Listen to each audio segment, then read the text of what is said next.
I never thought I'd be the one to shatter our family's fragile peace. For years, I'd been the mediator, the one who smoothed things over when Dad's temper flared or when Mom retreated into cold silence. That's just how it had always been in our house on Maple Street, a modest 2-story colonial in a sleepy Connecticut suburb where everyone knew everyone else's business, but pretended they didn't. My name is Emma Wilson, 32, the middle child sandwiched between my older brother James and younger sister Lily. Being in the middle means you learn to navigate troubled waters. You become the buffer, the translator, the human shield. I'd gotten so good at it that I sometimes forgot who I was beyond this role. That Thursday evening in November started like any other family dinner. Mom had insisted we all come home for her birthday, a command disguised as an invitation. Misunturunten. Wasn't far, just a 2-hour drive, but it felt like crossing an ocean every time I made the journey back.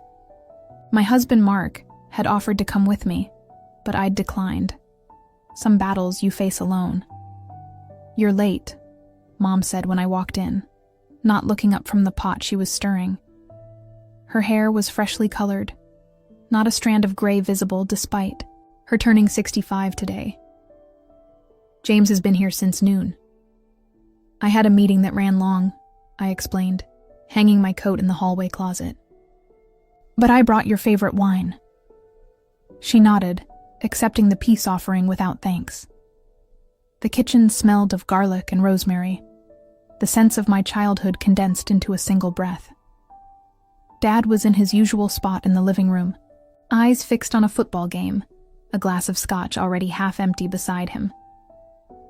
"Hey, Dad," I said, leaning down to kiss his cheek. "Emma," he acknowledged with a slight nod, eyes never leaving the screen. "Your brother fixed the back door hinge." Translation: Why couldn't your husband have come to help with things around the house? The unspoken comparisons were always there, floating in the air like dust motes. James appeared from the basement door, toolbox in hand. My perfect older brother, successful, attorney, father of 2 beautiful children, husband to Rebecca who was already helping Mom set the table. The golden child who could do no wrong. "There she is," he said, wrapping me in a hug that smelled of sawdust and expensive cologne. "How's the nonprofit world treating you?" "We just secured funding for the youth center downtown," I said, knowing that in our family's hierarchy of achievements, saving at-risk teens ranked somewhere below making partner at a law firm. "That's nice," he said, with the same tone people use when children show them crayon drawings. "Hey, Mom needs help with the salad."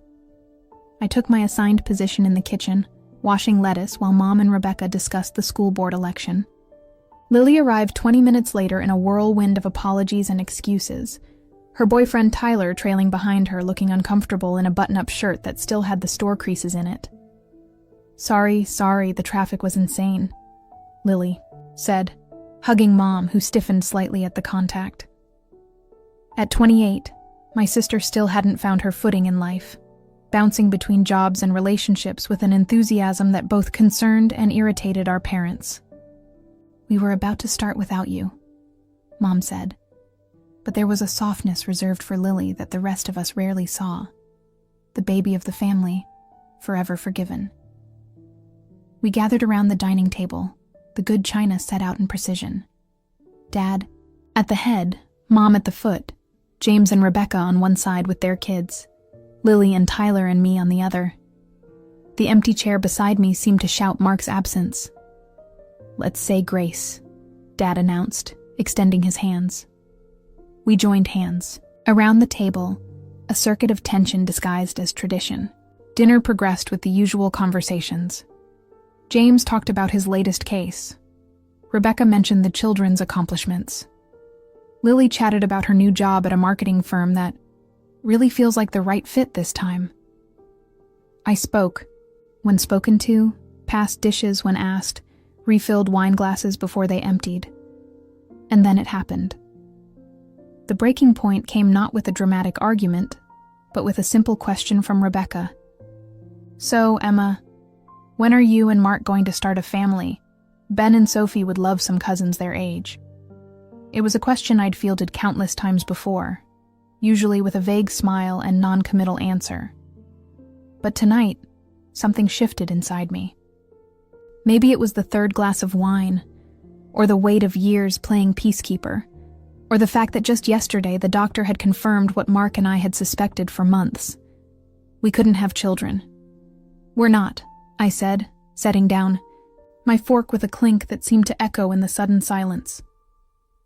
Mark and I can't have kids, but thanks for bringing it up at dinner, Rebecca. It's exactly the light conversation I was hoping for. Mom's face froze in that way it did when uncomfortable topics arose, like when the neighbors got divorced or when someone mentioned Dad's brother who hadn't spoken to the family in 20 years. "Oh, I'm sorry," Rebecca stammered, looking genuinely mortified. "I didn't know." "How could you know?" "We don't talk about real things in this family," I said, the words tumbling out before I could stop them. "We talk about James's cases and the kids' soccer games and Lily's new jobs, but never anything that matters." Dad cleared his throat. "Emma, this isn't the time." "When is the time, Dad? After dinner when you escape to your study? At Christmas? When we're all pretending to like the presents we got each other? When exactly is the right time to mention that your daughter has been going through hell?" James set down his napkin. "Emma, the kids are at the table." "Right, the kids. We wouldn't want them to know that adults have problems, would we? Better they think life is just a series of achievements and polite dinner conversations." Mom stood up, hands trembling slightly. "Why don't the children go play in the den? Sophie, take your brother and cousins, please." The children fled, sensing the storm brewing. Tyler looked like he wanted to follow them. "You're making a scene," James said quietly. "A scene?" I laughed, a sharp sound that didn't belong to me. "God forbid we have a scene at the Wilson family dinner. What would the neighbors think?" Lily reached for my hand under the table, a silent show of support that nearly broke me. "I think you've had too much wine," Dad said firmly. "Actually, I haven't had enough," I replied, refilling my glass. 20 years of playing mediator in this family requires at least another bottle. "What are you talking about?"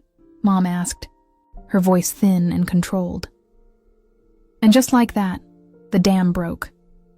Years of carefully constructed peace crumbled under the weight of unspoken truths. In that moment, I knew there would be no going back to the way things were, and strangely, I felt nothing but relief. "What exactly do you mean by mediator?" James asked, his attorney voice taking over. Always the lawyer, even at family dinner. I took a long sip of wine, feeling the weight of 2 decades lifting from my shoulders. "I mean that I've spent my entire life translating this family to itself. Dad says something harsh. I soften it before it reaches Mom. Mom gives Lily the silent treatment. I'm the one explaining to Lily what she did wrong. You judge everyone's life choices, and I'm the one telling them you don't mean it the way it sounds." Dad's face reddened. "That's ridiculous. We communicate just fine." "Really?" I challenged. "When was the last time any of us said something real to each other? Something that wasn't about work or the weather or some surface-level accomplishment?" The silence that followed was answer enough.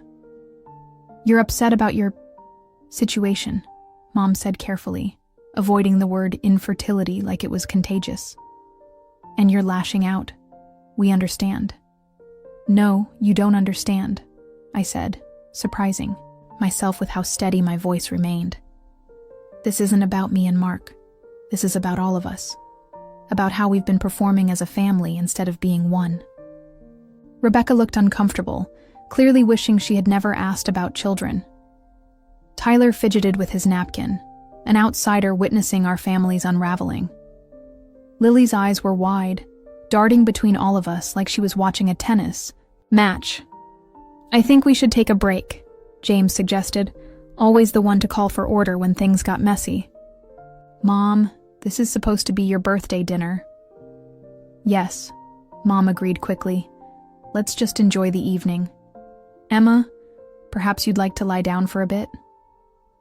That patronizing tone, the one that implied I was being hysterical rather than truthful, was the final straw. I don't need to lie down, I said, pushing back my chair. I need you all to hear me for once. Do you know what my therapist said when I told her about our family? She said we're textbook emotional avoiders. We're so afraid of conflict that we've built elaborate systems to prevent it, and I've been the primary architect. Dad slammed his hand on the table, making the silverware jump. That's enough. I won't have some stranger judging our family. She's not judging, Dad. She's observing. There's a difference. This is totally inappropriate, James interjected. Mom's birthday isn't the time for your therapy revelations. I turned to him, feeling a strange calm descend. When is the time, James? You schedule life like your court calendar. Should I have made an appointment to discuss our dysfunctional family dynamics? You're being dramatic, he said dismissively. And you're being exactly who you've always been, the son who never rocks the boat because it's too comfortable at the helm. Lily finally spoke up, her voice small but determined. Emma's right. All heads turned to her in surprise. We don't talk about real things, she continued, gaining confidence. When I broke up with Jason last year, I was devastated. But when I came home, all anyone asked was if I had job interviews lined up. No one asked if I was okay. Mom looked wounded. Of course we care if you're okay. Caring isn't the same as asking, Mom, Lily responded. Or listening when the answer isn't what you want to hear. I felt a rush of gratitude toward my sister. For the first time, I wasn't standing alone on the battlefield. This is absurd, Dad declared, throwing his napkin on the table. I've provided for this family, given you every opportunity, and this is the thanks I get? A birthday dinner turned into some kind of intervention? It's not about gratitude, Dad, I said. We're grateful for what you've done for us. But providing financially isn't the same as being emotionally present. Emotional presence, he scoffed. More therapy jargon. In my day, families didn't need to dissect every feeling to function. And how's that working out for you? I asked. When was the last time you spoke to Uncle David? The mention of his estranged brother landed like a grenade. Dad's face went from red to white in an instant. That's different, he said quietly. Is it? Because from where I'm sitting, it looks like the same pattern. Something difficult happens. Feelings get hurt, and instead of talking about it, we just stop talking altogether. Mom stood up, hands shaking as she gathered plates. I'm going to serve the cake now. Mom, please, I said, gentler now. Can we just put down the plates and talk? Really talk? She froze, a stack of dishes in her hands, looking uncertain. For a moment, I thought she might actually listen. Then James stood up too. Let me help you, Mom, he said, taking the plates from her and heading toward the kitchen. I looked at Lily, who shrugged helplessly. Tyler was studying his water glass like it contained the secrets of the universe. Dad had retreated into stony silence, a sure sign he was done with the conversation. I followed Mom and James into the kitchen, not ready to let this go. They were arranging dessert plates in a synchronized dance they'd performed countless times before. Do you two realize what you're doing? I asked from the doorway. Serving dessert, Mom answered tensely. It's getting late. You're hiding in routine because it's easier than facing what I brought up. James sighed dramatically. Emma, not everyone processes things by talking them to death. Some of us prefer action to words. Like what action, James? Cutting the cake? Will that solve our family's inability to connect? You're being unfair, Mom interjected, lighting the candles with trembling hands. Your father and I did the best we could. I know you did, I said, softening my tone. But don't you think we could do better now? It's not too late. Mom looked up at me, and for a split second, I saw something like longing in her eyes. Then she squared her shoulders. The candles are lit. We shouldn't keep everyone waiting. Back in the dining room, we gathered around Mom as she blew out the candles. We sang Happy Birthday with forced enthusiasm, the earlier confrontation hanging in the air like smoke. No one asked what she wished for. Some questions were too dangerous. As Mom cut the cake, a perfect lemon sponge with buttercream frosting, my phone buzzed. A text from Mark. "How's it going? Miss you." I felt a wave of longing for my husband, for our small apartment in Boston where we spoke our minds without fear, where silence was comfortable rather than loaded. I texted back. "Truth bomb dropped. Fallout ongoing. I'll call you later." Dad caught me texting. "Put the phone away at the table, Emma. Some manners haven't changed since your day." I pocketed my phone, accepting the slice of cake Mom handed me. The first bite tasted like childhood, sweet on the surface, complex underneath. "This is delicious, Mom," I said sincerely. She nodded, a small smile ghosting her lips. "Your grandmother's recipe." For a few minutes, we ate in silence, the only sound the clink of forks against china. Then Lily cleared her throat. "I have some news," she announced. All eyes turned to her with a mix of wariness and curiosity. "Tyler and I are moving to Seattle next month. I got offered a position at a digital marketing agency there." Another silence, heavier this time. "Seattle?" Mom repeated, as if Lily had said Mars. "But that's across the country." "It's a great opportunity," Tyler spoke up, putting his arm around Lily. "And we've been talking about a fresh start." I watched understanding dawn on Mom's face. This wasn't just about a job. This was Lily's escape plan. "Well," Dad said stiffly, "congratulations." But his eyes said something different. Another one, leaving. "When were you planning to tell us?" Mom asked, her voice unnaturally high. "I'm telling you now," Lily said. "We just confirmed it yesterday." "And you decided to announce it at my birthday dinner?" Mom asked. "After all the tension?" "I thought it would be good news," Lily replied, deflating slightly. "Something positive." "It is good news," I said firmly. "It's fantastic news." "We're proud of you, Lily." James nodded, though his smile seemed forced. "Absolutely. Seattle's a great city." Mom dabbed at her eyes with her napkin. "It's just so far." "We'll visit," Tyler promised. "And there's always Zoom." "It's not the same," Mom murmured. I watched my family absorb this new development, each retreating into their private reactions. Dad stoic, Mom tearful, James practical. And me, seeing all the subtext no one was saying. Mom feeling abandoned, Dad feeling rejected, James calculating how this would affect holiday logistics. "You know what?" I said suddenly. "This is exactly what I was talking about." Lily shares exciting news, and instead of celebrating with her, we're all having our separate feelings that we're not expressing. I said congratulations, Dad protested. "You said the word, Dad. But what you're really thinking is that Lily's rejecting the family by moving away. Mom's afraid she'll never see her youngest again. James is wondering how this affects Christmas. And no one is actually telling Lily they're happy for her." All eyes turned to me in shock. "Am I wrong?" I challenged. Lily looked at our parents. "Is that true? Are you upset with me?" Mom sighed, setting down her fork. "I'm not upset, darling. I'm sad. There's a difference. And yes, I worry about you being so far away." "I worry too," Lily admitted, surprising us all. "But I also need to try something new. Something that's just mine." For the first time that evening, someone had said something completely honest without me translating. I felt a glimmer of hope. "We'll miss you," Dad said gruffly, his usual stoicism. cracking slightly. "Both of you."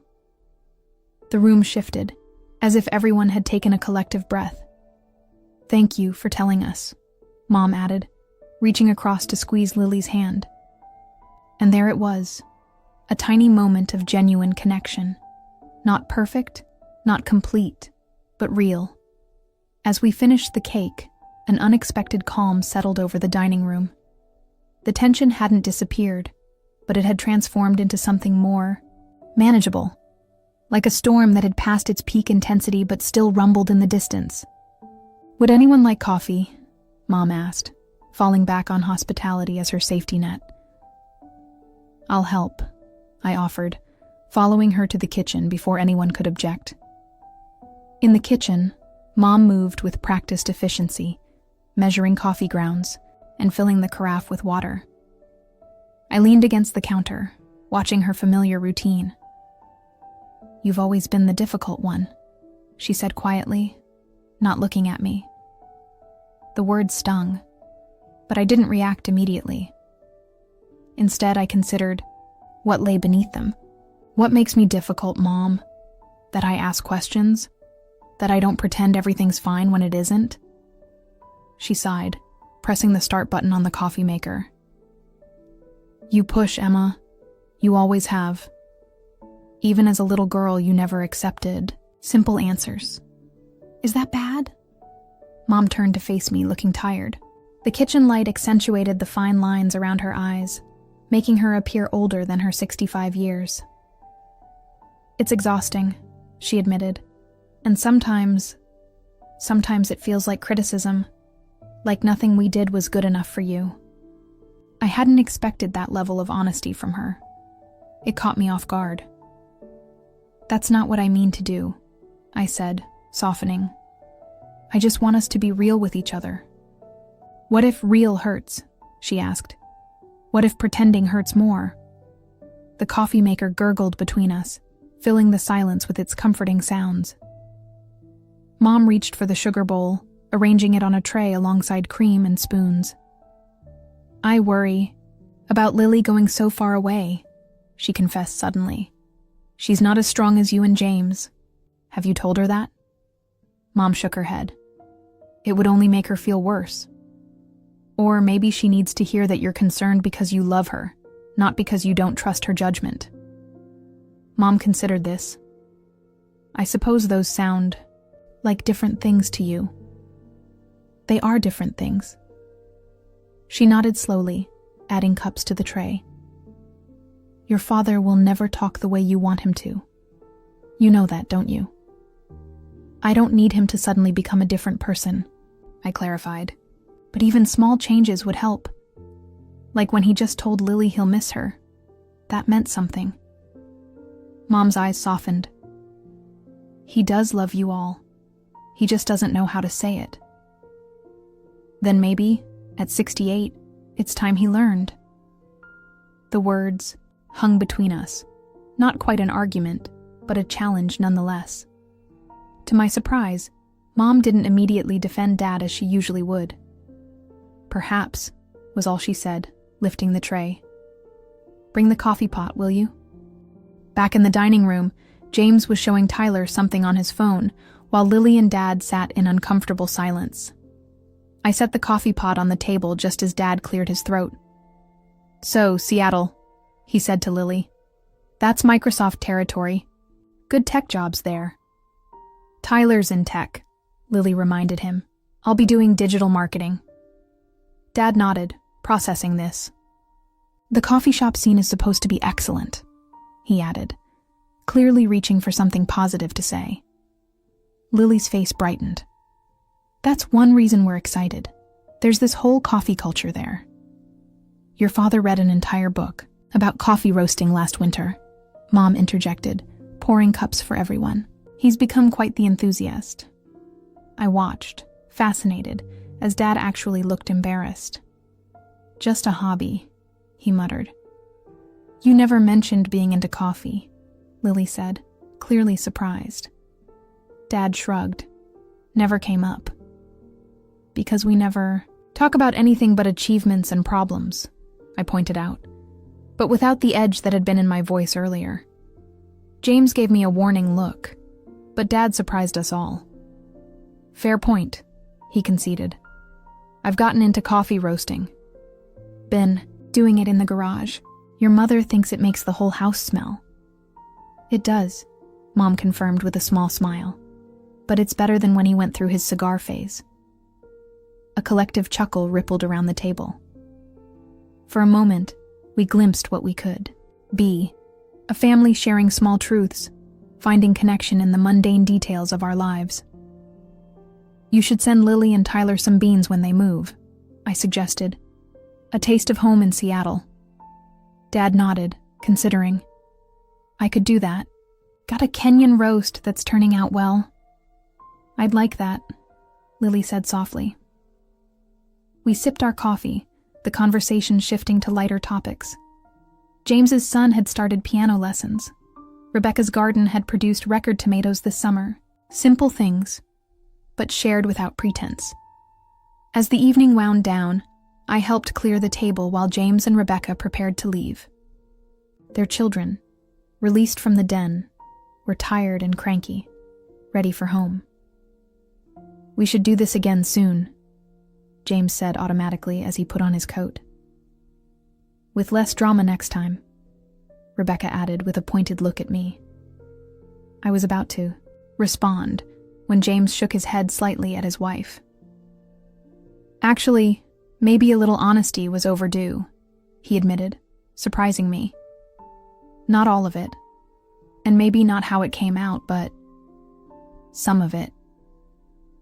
Coming from James, this was nearly revolutionary. Thanks, I said simply. He hesitated, then pulled me into a brief, awkward hug. Call me tomorrow? I want to talk about the other thing. Your news. The infertility. He couldn't quite say it, but he was trying. I will, I promised. After they left, Lily and Tyler started gathering their things too. We're staying at the Holiday Inn downtown, Lily explained. Early breakfast meeting with the relocation specialist tomorrow. Mom nodded, her lips pressed together as if physically restraining herself from asking more questions or making suggestions. A small victory. Before you go, Dad said, clearing his throat. I'd like to help with the moving costs. Seattle's expensive and relocating isn't cheap. Lily's eyes widened. Dad, you don't have to. I want to, he interrupted. Not because I don't think you can handle it. Because I want to help. Another small step. Offering support without judgment. Tyler, who had been quiet most of the evening, extended his hand to Dad. We appreciate that, sir. Thank you. Dad shook his hand firmly. Take care of each other out there. It's a long way from home. The words carried no criticism, just acknowledgement of the distance, both physical and emotional, that we were all navigating. After Lily and Tyler left, I checked my watch. It was nearly 11. Too late to drive back to Boston now. You're staying the night? Mom asked, hope evident in her voice. If that's okay, I'd need to leave early tomorrow for work. Of course, it's okay. Your room is always ready. My childhood bedroom, preserved like a museum exhibit of my teenage self.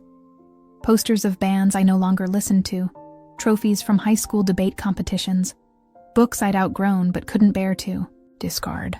Dad had retreated to his study with the last of his scotch. I found him there, sitting in his leather chair, staring at the dark window. Can I come in? I asked from the doorway. He nodded, gesturing to the opposite chair.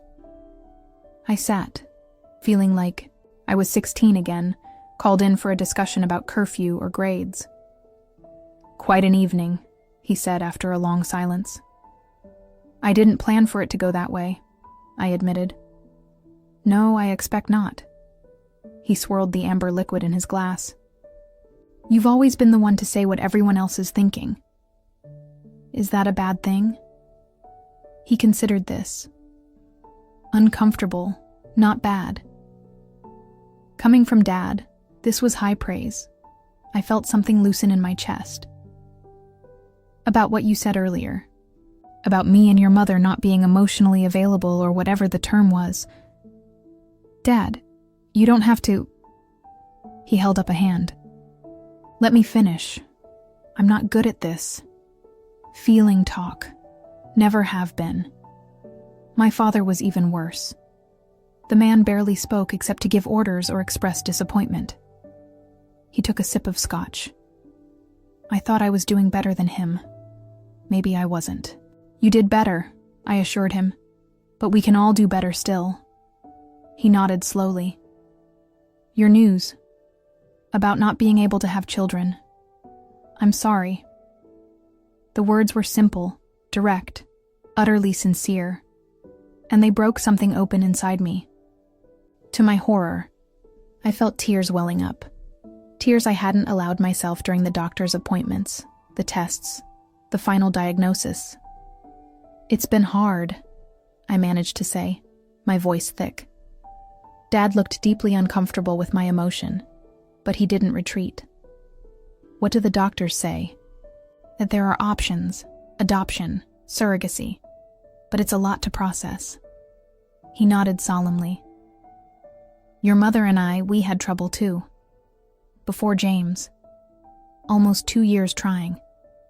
This was news to me. You never said anything. People didn't talk about such things back then. He stared into his glass. Your mother took it hard, blamed herself. I didn't know. No reason you should have. Ancient history now. He cleared his throat. What I'm trying to say is, whatever you and Mark decide, it's your business. But we're here, if you need anything. The words were halting, imperfect. But they were an offering, the best he could manage. Thank you, I said simply. He nodded once, decisively, as if we'd concluded a business meeting. Your mother saved some birthday cake for you to take home. For Mark. I'll make sure he gets it. I stood to leave, but paused at the door. Dad? I'm sorry I ruined Mom's birthday. He considered this. You didn't ruin it. You changed it. A slight shrug. Not all change is bad. Later, lying in my childhood bed, I texted Mark. Coming home tomorrow. Family still intact, surprisingly. Small steps. His reply came quickly. Proud of you. Love you. I stared at the glow-in-the-dark stars my father had painstakingly affixed to my ceiling when I was 9. Constellations carefully researched and accurately portrayed. A labor of love I'd never fully appreciated until this moment. Small steps, imperfect words, tiny openings where light could begin to enter. It wasn't a Hollywood resolution with tearful embraces and profound revelations. The Wilson family didn't work that way. We would continue to stumble, retreat into old patterns, hurt each other in familiar ways. But something had shifted tonight. A crack in the foundation that might, with care and attention, widen into a door. And for now, that would have to be enough. The drive back to Boston the next morning felt longer than usual. Rain spattered against the windshield, matching my contemplative mood as I replayed the previous night's conversations in my head. The slice of birthday cake Mom had insisted I take sat on the passenger seat, carefully wrapped in foil and nestled in a plastic container, a peace offering I wasn't sure Mark would appreciate the significance of. I called him when I hit the Massachusetts border. Just crossed into the state. Should be home in about an hour.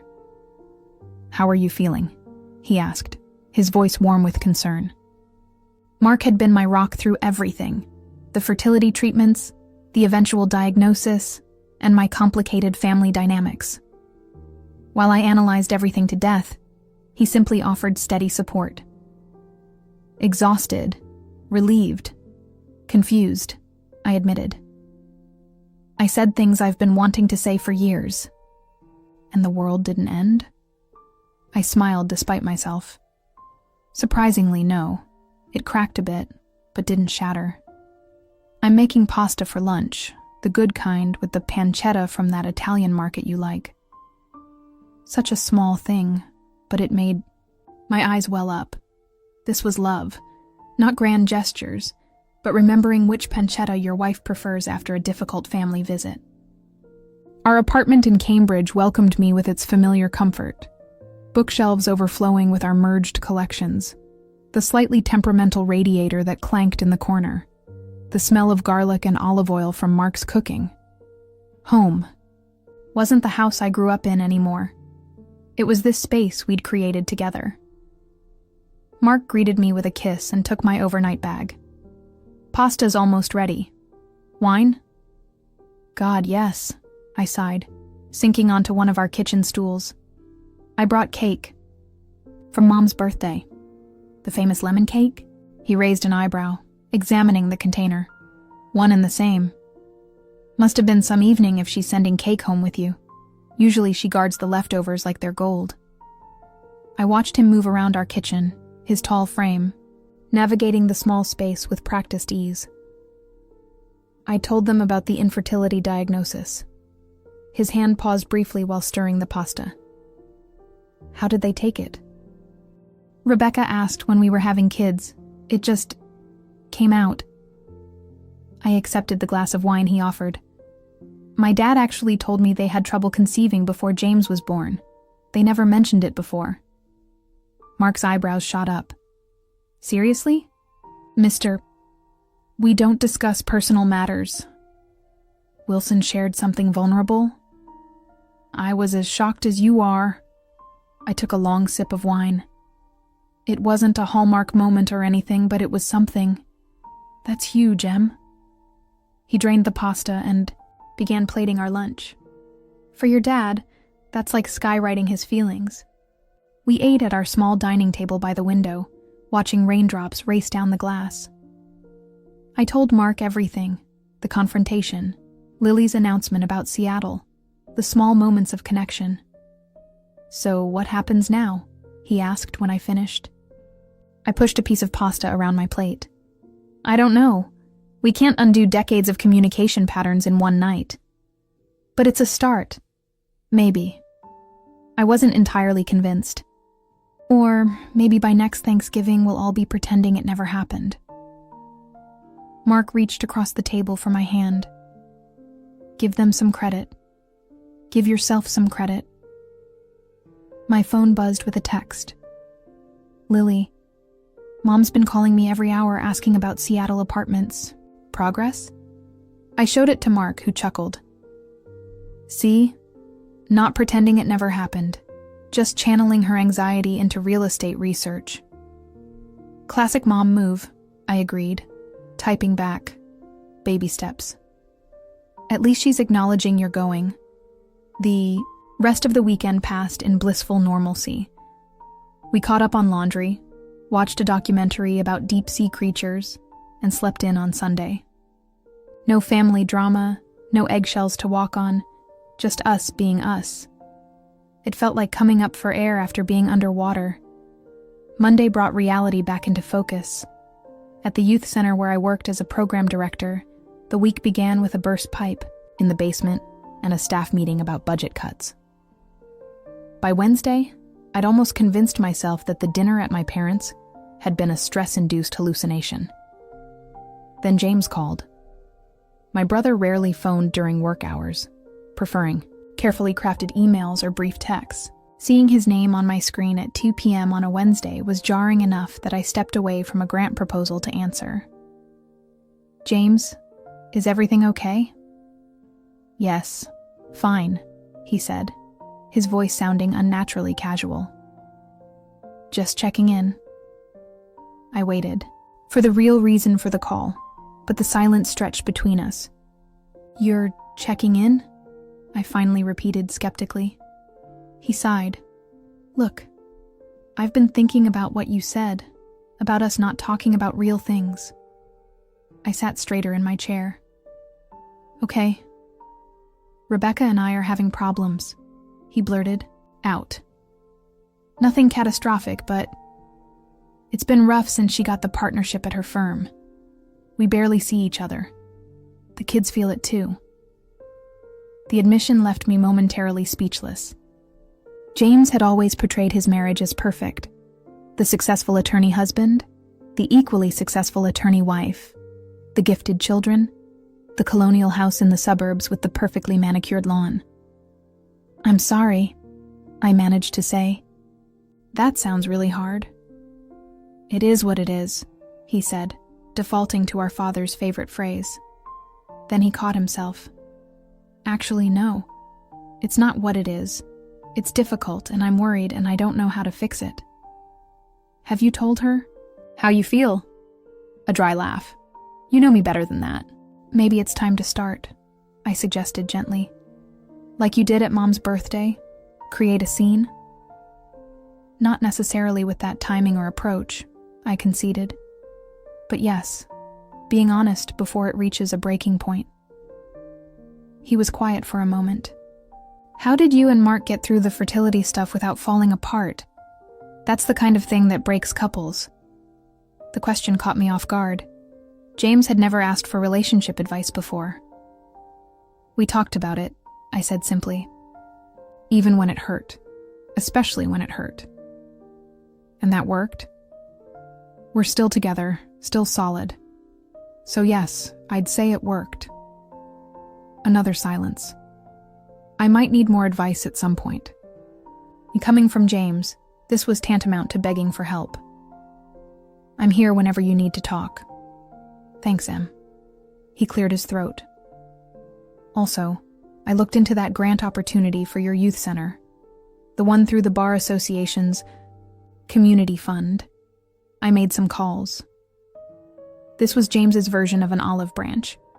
Practical help, rather than emotional connection. "That would be amazing," I told him sincerely. "We're trying to expand the after-school program. I'll email you the contact info." A pause. "And Emma, what you said about me judging everyone's life choices, you weren't wrong." Before I could respond, he'd ended the call. I sat staring at my phone, processing what had just happened. My perfect older brother had just admitted to marital problems and a tendency to be judgmental. The apocalypse must surely be imminent. That evening, I recounted the conversation to Mark over dinner. First your dad shares about their fertility struggles. Now James is admitting his marriage isn't perfect. Mark mused. "What did you put in that birthday cake?" "Truth serum, apparently." I pushed my food around my plate. "It feels weird, though. Like I've opened some door we can't close." "Isn't that what you wanted?" "Yes, but..." I struggled to articulate the nagging discomfort. What if I've made things worse? What if James and Rebecca get divorced, and it's somehow my fault for pushing everyone to be real with each other? Mark gave me a steady look. "That's not how relationships work, and you know it. If they're having problems, those problems existed before you said anything." "I know that rationally," I admitted. "But it still feels like I've unleashed something." "You did," he said simply. "The truth. And the truth can be messy and painful, but it's still better than lies." I nodded, thinking of the years I'd spent translating and smoothing and mediating for my family, the weight of unspoken truths we'd all carried, the relationships built on careful performances rather than authentic connection. "I got an email from Lily today," I told him, changing the subject slightly. "She and Tyler have started looking at apartments in Seattle. She sent pictures of a place in Belltown with an actual view of the Space Needle." "How's your mom handling it?" "Lily says she's called 3 times to ask about crime statistics in different neighborhoods." Mark smiled. "Your mom's showing concern through research. Some things never change." "And some things do," I countered. A month ago, she would have just told Lily where to live and expected her to listen. My phone buzzed with a text from Dad. "Your mother wants to do a family Zoom this Sunday. Can you and Mark join?" I showed it to Mark with raised eyebrows. "A family Zoom?" he read with surprise. "Initiated by your dad? Now I'm concerned the aliens have replaced your entire family with pod people. Should we say yes?"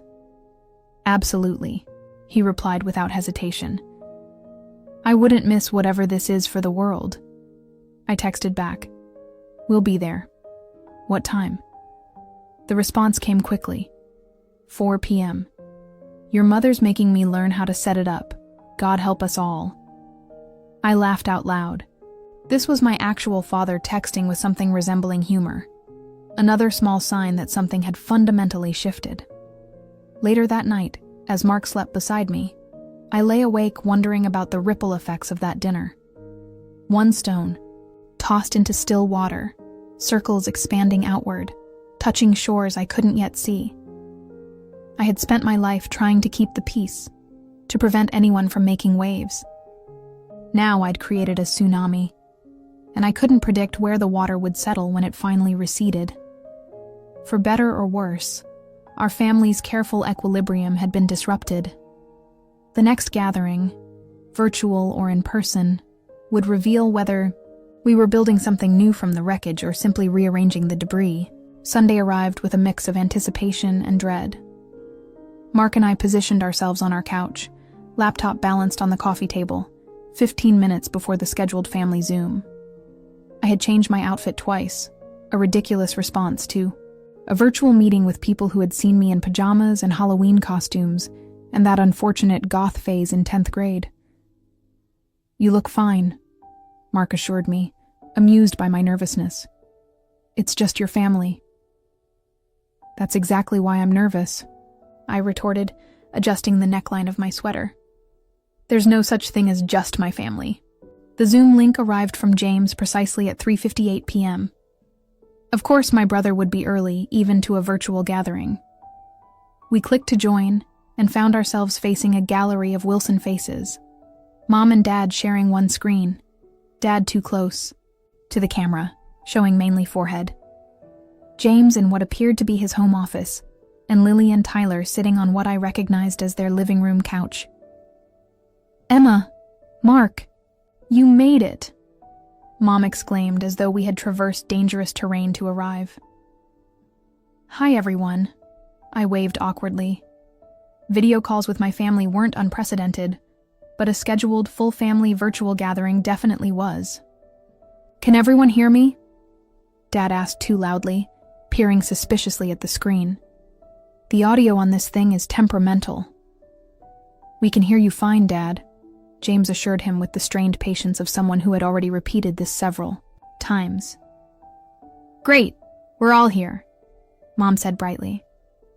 I thought this would be a nice way to stay connected, especially with Lily and Tyler moving soon. Her smile was genuine but tense. This was new territory for all of us, an intentional family connection that wasn't centered around a holiday or obligation. Seattle apartment hunting is going well, Lily offered. We've narrowed it down to 2 places. I can share some pictures if you want to see. Please do, Mom replied, her enthusiasm only slightly forced. As Lily shared her screen to show photos of sleek modern apartments with city views, I watched my parents' reactions. Mom was nodding encouragingly, asking questions about proximity to grocery stores and public transportation. Dad was squinting at the images with undisguised skepticism. Looks expensive, he finally commented. It is, Tyler acknowledged frankly, but our combined salaries will cover it, and the location makes it worth it. Instead of offering to help financially again or questioning their decision, Dad simply nodded. Good view of the water from that second one. A measured response. Another small step. How are things in Boston? Mom asked, turning attention to Mark and me. I gave a brief update about work and mentioned a weekend trip we were planning to the Berkshires. Normal family small talk, the kind we'd always done well. But beneath it ran an undercurrent of awareness. We had crossed a line at Mom's birthday dinner, and none of us quite knew where the new boundaries lay. James cleared his throat. I have some news, he said with uncharacteristic hesitation. Rebecca and I have decided to try marriage counseling. The announcement landed like a stone in still water. In our family, counseling, or therapy, had always been coded terms, whispered about other families but never acknowledged as something the Wilsons might need. That's a significant step, Mom said carefully. It was my idea, James added, as if expecting criticism. After our conversation at your birthday, I've been thinking about communication patterns and, well, I don't want to wait until we can't fix things. All eyes turned briefly to me, the instigator of this new family honesty. I felt a twinge of anxiety. If James's marriage imploded, would they blame me? I think it's really brave, Lily spoke up. Preventative maintenance, right? Like taking your car in before it breaks down completely. James looked grateful for the supportive framing. Exactly. We're not in crisis, but we could be heading there if we don't address some issues. What kind of issues? Dad asked bluntly. Mom shot him a warning look, but James surprised us by answering. Work-life balance? Mainly, we're both putting in 70-hour weeks. Barely see the kids, never see each other. We're essentially running a corporation instead of a family. The raw honesty was so unlike my brother that I felt my throat tighten with unexpected emotion. Well, Dad said after a moment, better to tackle it head-on. Coming from our father, this was practically a ringing endorsement of therapy. James visibly relaxed. Thanks, Dad. Speaking of family news, Mom interjected, clearly trying to move to safer ground. Your cousin Elaine is expecting again, her third. And just like that, we were back to surface-level conversation. Family gossip, weather updates, innocuous questions about weekend plans. But something had shifted. The usual topics felt less like avoidance and more like a comfortable rhythm we could step in and out of, now that we knew deeper waters were accessible when needed. As the call wound down, Dad surprised us again. Same time next Sunday? I'll have figured out this confounded technology by then. A standing family Zoom call, yet another departure from our previous pattern of minimal obligation-based contact. Works for us? Mark confirmed, squeezing my hand off camera. After goodbyes and promises to talk soon, the screen went dark. Mark and I sat in the aftermath, processing. That was almost normal? I suggested. I was going to say, surprisingly, not awful. But yes, normal works too. He stretched his arms above his head. Your brother in therapy. That's a plot twist I didn't see coming. I'm still processing it, I admitted. James has always been so committed to appearing perfect. To admit they need help publicly, to the family, that's huge for him. Your family is evolving, Mark observed. It's like watching those time-lapse nature documentaries where the plants grow before your eyes. I laughed at the comparison, but recognized the truth in it. Something was growing, unfurling slowly in the light of new honesty. That growth continued, to surprise me over the next few weeks. Mom sent a group text with articles about Seattle's best neighborhoods, adding that she and Dad might visit in the spring, if you're settled by then.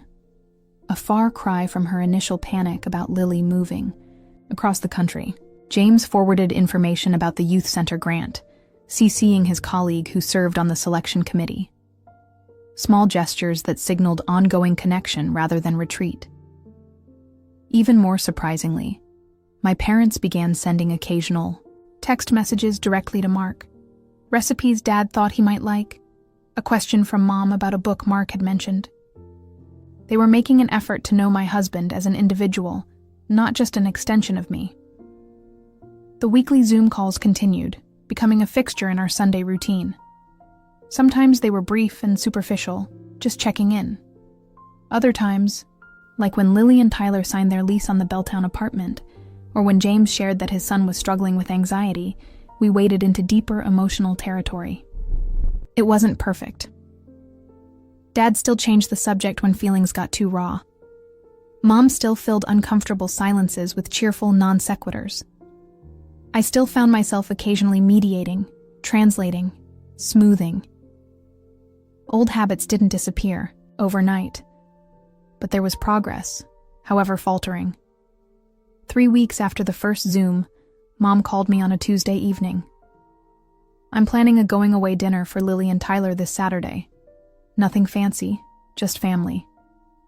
Can you and Mark make another family dinner, so soon after the last disastrous one?"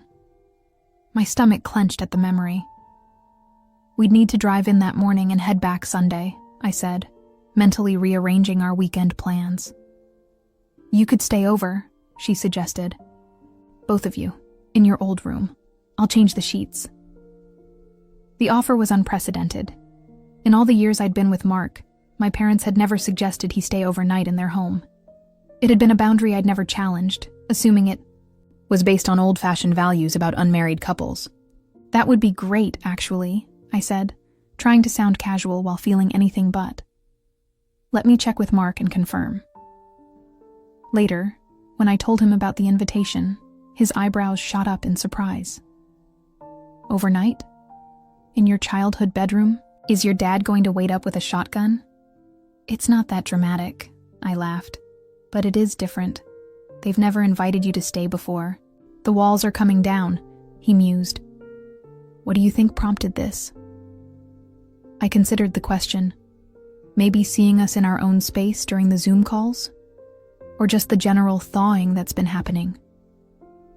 Whatever the reason, the invitation felt significant. A tangible sign that our family dynamics were shifting.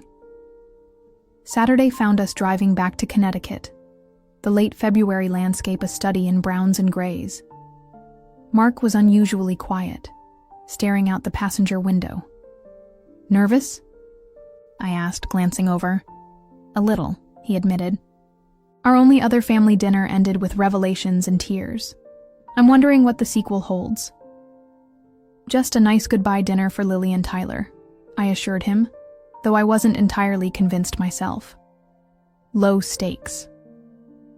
But as we pulled into my parents' driveway, I felt the familiar tightness in my chest, the physical manifestation of decades of family tension. Some part of me was still expecting judgment, still anticipating the need to translate and smooth and mediate. Dad opened the door before we rang the bell. "You made good time. Traffic must have been light." He extended his hand to Mark. Not the warm hug I'd always wished for, but a genuine welcome nonetheless.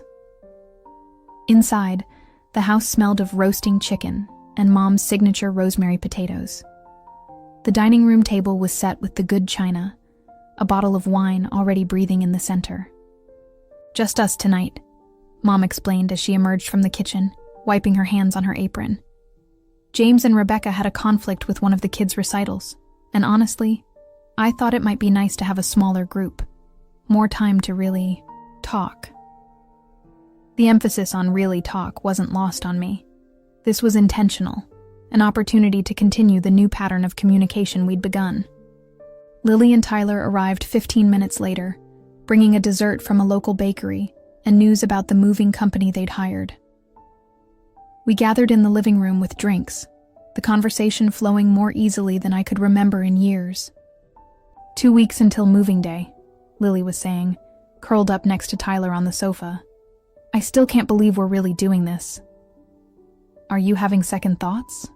Mom asked, and I tensed, waiting for the subtle manipulation that usually followed such questions. But Mom surprised me. Because that would be completely normal if you were. Big changes are scary even when they're right. Lily looked as startled as I felt by this balanced response. "Some days I am nervous," she admitted, "but mostly excited." "You can always come back if it doesn't work out," Dad added, then quickly corrected himself. "Not that it won't work out, but nothing's permanent. That's all I meant." "We know, Dad," Lily said with a small smile. "But I think we're going to love it there." Dinner progressed with the same unexpected ease. We talked about Lily's new job, Tyler's family in Oregon whom they planned to visit, the neighborhoods they'd explored during their last trip to Seattle. Mom asked genuine questions instead of offering thinly veiled criticisms disguised as concern. Dad refilled wine glasses and actually listened when Tyler explained his work in software development. After dessert, Mom brought out a small wrapped package. "Just a little going-away present," she said, pushing it toward Lily. "From both of us." Lily unwrapped it to reveal a leather-bound journal with her initials embossed on the cover. "For your new adventure," Mom explained. "I thought you might want to document it." The gift was thoughtful, but not controlling, supporting Lily's journey rather than trying to prevent it. Another small but significant shift. "I love it," Lily said, visibly touched. "Thank you." As the evening wound down, I found myself alone, with Dad in the kitchen, loading the dishwasher while the others chatted in the living room. "This was nice," I said, handing him a rinsed plate. He nodded, focusing intently on fitting the dishes into precise rows. "Your mother's been reading a book." "A book?" "About family communication, one of those self-help things." He said it without the dismissive tone he would have used in the past. She ordered it the day after her birthday dinner. The revelation stunned me. My mother turning to a book for guidance rather than assuming she already knew best. "Has it been helpful?" I asked carefully. Dad shrugged. "She underlines things and leaves it open on my nightstand. I've glanced at some of it." A pause. "It's not all nonsense." Coming from my father, this was tantamount to a ringing endorsement. "We're trying, Emma," he added after a moment. "We're old dogs learning new tricks. Takes time." The simple acknowledgement brought unexpected tears to my eyes. "I know, Dad, I see that." He nodded once, definitively, and closed the dishwasher. Subject closed, in typical Dad fashion. But the words lingered, a bridge extending between us. The morning we left my parents' house felt different from every other departure I could remember. No tension headache pounding at my temples. No desperate urge to hit the road early and escape back to Boston. Instead, Mark and I lingered over coffee with Mom and Dad, talking about mundane things, the weather forecast, a documentary Dad had watched about deep-sea exploration, a new bakery that had opened in town. "You should take some of the leftover chicken for sandwiches," Mom suggested, as we finally began gathering our things. "I've wrapped it up in the fridge." "Thanks, Mom," I said, accepting the foil package she pressed into my hands. "This was really nice." "It was," she agreed, a certain wonder in her voice that told me she felt the difference too. "We should do it again, before Lily leaves." Dad helped Mark carry our overnight bags to the car while Mom and I stood in the doorway. "That book you're reading," I ventured, remembering what Dad had told me. "Is it helping?" Her cheeks flushed slightly, but she didn't deny it. "Some of it is a bit flowery for my taste, but there are useful ideas." She adjusted the collar of her cardigan, a nervous gesture I recognized from childhood. I should have done this years ago, for all of you. The simple admission nearly undid me. My mother, acknowledging she might have done things differently. It was unprecedented. "We're all learning," I assured her, reaching for her hand and squeezing it briefly. Another small breach in our usual physical boundaries. The drive back to Boston was filled with reflections on how much had changed in barely a month. "I've never seen you so relaxed around your family," Mark observed as we crossed into Massachusetts. "Usually you're tense for days before a visit, and exhausted for days after." He was right. The familiar dread that had always accompanied family obligations had been noticeably absent this time. In its place was something more complex. Hope, mingled with caution, the tentative sense that we were building something new. "I keep waiting for the other shoe to drop," I admitted. "For someone to say something cutting, or for Dad to shut down completely, or for us all to just slip back into the old patterns." "That might happen sometimes," Mark acknowledged. "Change isn't linear." but the overall trajectory matters more than the occasional backslide. I turned his words over in my mind as we merged onto the highway toward Boston. The overall trajectory. Maybe that was the right way to measure this family transformation. Not by perfection, but by direction. The weeks leading up to Lily's move passed quickly.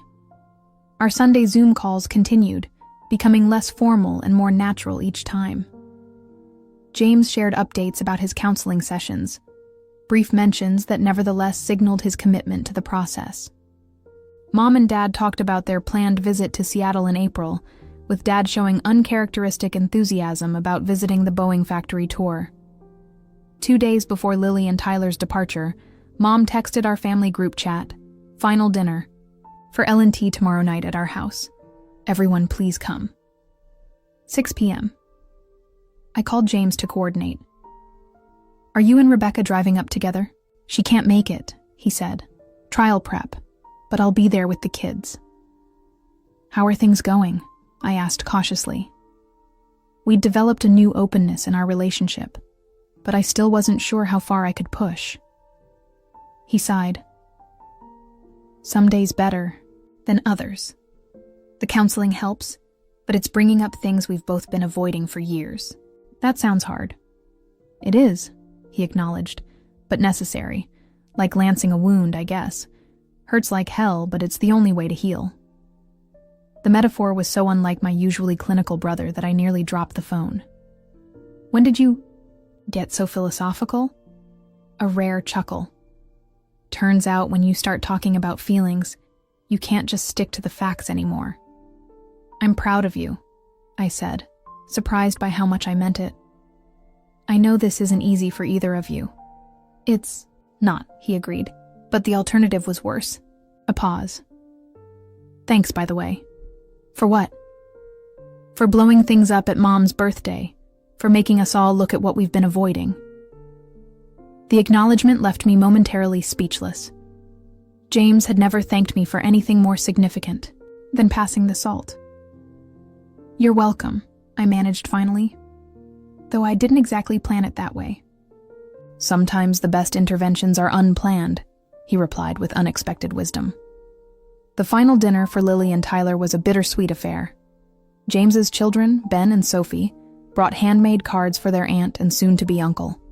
Mom had prepared all of Lily's favorite foods from childhood, her famous macaroni and cheese, the green bean casserole Lily had always requested for special occasions, and brownies with the corners cut off because Lily only liked the centerpieces. "We won't have room for all this in the car," Lily protested, when Mom tried to send them home with enough leftovers to feed a small army. "The last thing you need is food poisoning on a cross-country drive," Dad said practically. "Though, if you change your mind, you can always stop somewhere. I've marked some decent restaurants on this map." He unfolded a paper road atlas on the dining room table, revealing a carefully plotted route from Connecticut to Washington State, with stars and notes marking suggested stops along the way. "Dad," Lily breathed, visibly touched. "You did this for us?" He shrugged, embarrassed by the attention. "Just thought it might be helpful. The online maps don't always show the good local places." It was such a perfectly Dad gesture. Practical, thoughtful in his own way, supportive without being overly sentimental.